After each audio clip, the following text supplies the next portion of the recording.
Ductile versus brittle materials. In the context of tensile testing, a ductile material is one that exhibits high amounts of strain, deformation, before fracture, whereas a brittle material exhibits very low or infinitesimal amounts of strain before fracture. Examples of ductile and brittle materials are listed below. And a lot of these we are familiar with. We're familiar with rubber being very ductile, very stretchy, and things like concrete or ceramics breaking very easily, meaning in tension they can hardly withstand any load without breaking. A few ductile materials to make a note of are mild steel, which is iron with a low carbon content, aluminum, many other metals, and rubber. For brittle materials, things we have are cast iron, which is iron with a high carbon content, concrete, ceramics, and glass.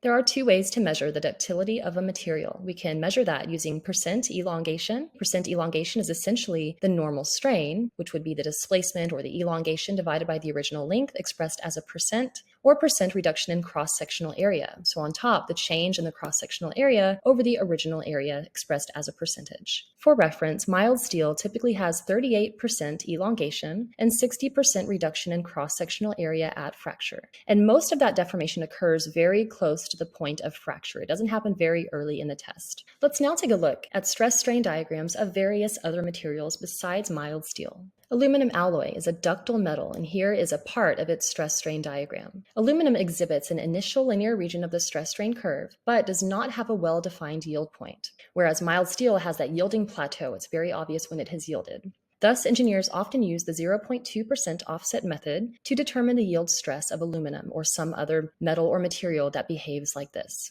So using this method, we do the following. A line is drawn beginning at a strain of 0.002, and we draw a line parallel, to that initial linear region, starting at that point. The point of intersection of this line and the stress-strain curve defines the yield stress. So it's sort of an empirical determination that we're going to estimate the yield stress to be about right there. Rubber is a very ductile material, and here's its stress-strain diagram for a tension test. Notice these values of strain are extremely large. As we know from rubber, it's able to stretch a lot before it actually fractures.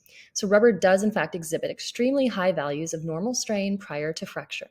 On the other hand, we have some brittle materials highlighted here. Cast iron is one of those brittle metals. So cast iron, a brittle metal, is much stronger in compression than it is in tension, as evidenced by its stress-strain diagram. In tension, it exhibits very little to no deformation before fracture. So this is what that fracture would look like, those two pieces after it fractures. No necking behavior before fracture. Prior to this slide, we only showed tests, axial tests that were in the first quadrant, where sigma and epsilon were positive. So we know that sigma and epsilon are positive when we have a state of tension, tensile normal force or tensile axial force. Okay, the data that's in the third quadrant is a separate test entirely. This is a compression test for this cast iron material. So notice how much stronger it is in compression versus tension. This is typical of a brittle material, very weak in tension, but strong in compression.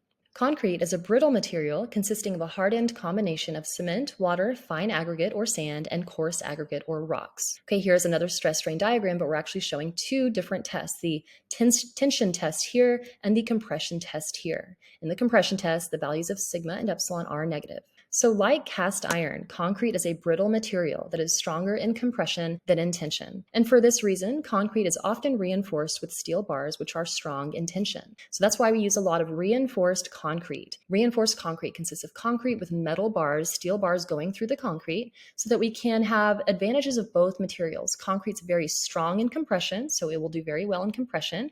And then mild steel is very strong in tension. Okay, so that steel will pick up those tensile loads where concrete cannot.